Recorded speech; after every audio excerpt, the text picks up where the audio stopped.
Mohanavani Telugu podcast వింటున్న శ్రోతలందరికీ నమస్కారం. ముందు ఆడియోలో రత్నాల ఆధ్యాత్మిక ప్రాముఖ్యత విన్నాము. ఇప్పుడు ఈ షార్ట్లో పూజకు ఏ ఏ రత్నాలు ఉపయోగించాలనే విషయాన్ని పూర్తిగా తెలుసుకుందాం. పూజా స్థలంలో రత్నాల వినియోగం. విగ్రహం కింద లేదా పాదాల వద్ద ఒక చిన్న రత్నాన్ని ఉంచడం దేవతా శక్తి ఆకర్షణ పెరుగుతుంది. పూజా దీపం ముందు రత్నాలు ఉంచితే వాటి రంగు ప్రకాశం ఆ తత్వాన్ని బలపరుస్తుంది. యంత్రాల పూజలు శ్రీచక్ర మహామృత్యుంజయ మంత్రం సరియైన రత్నాలను ఉంచడం మంత్రబలాన్ని రెట్టింపు చేస్తుంది. ఆచారం ప్రకారం రత్నాల కలయిక. పూజా రకం ఉపయోగించే రత్నాలు. శ్రీ మహాలక్ష్మి పూజకు వజ్రం, పసుపు, పుష్పరాగం, గోమేధికం రత్నాలు ఉపయోగించాలి. శివపూజ, రుద్రాభిషేకానికి నీలమణి, పీతరత్నం, వైఢూర్యం ఉపయోగించాలి. గణపతి హోమంకి గోమేధికం, మాణిక్యం ఉపయోగించాలి. సుబ్రహ్మణ్య పూజకు రక్తమణి, పసుపు, పుష్యరాగం ఉపయోగించాలి.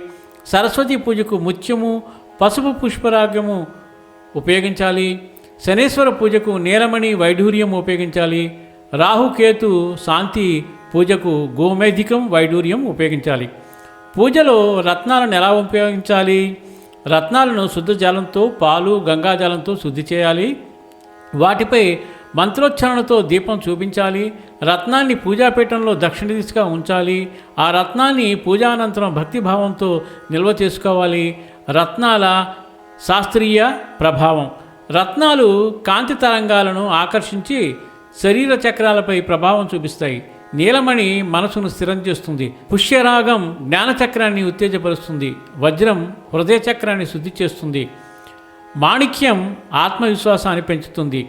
మొత్తానికి రత్నాలు కేవలం అలంకారాలు కాదు, దేవతా శక్తులను ఆకర్షించే సజీవ సాధనాలు. భక్తితో, శుద్ధితో, శాస్త్రబద్ధంగా ఉపయోగిస్తే పూజా ఫలితాలు అనేక రెట్లు పెరుగుతాయి. ఇంత నమ్మకం ఉంది కాబట్టి అందరూ కూడా వారి యొక్క రాసులను బట్టి, వారి యొక్క జాతకాన్ని బట్టి ఈ రత్నాలను ధరిస్తూ ఉంటారు. సర్వేజన సుఖినో భవంతు, లోకా సమస్త సుఖినో భవంతు. ధన్యవాదాలు. స్వస్తి.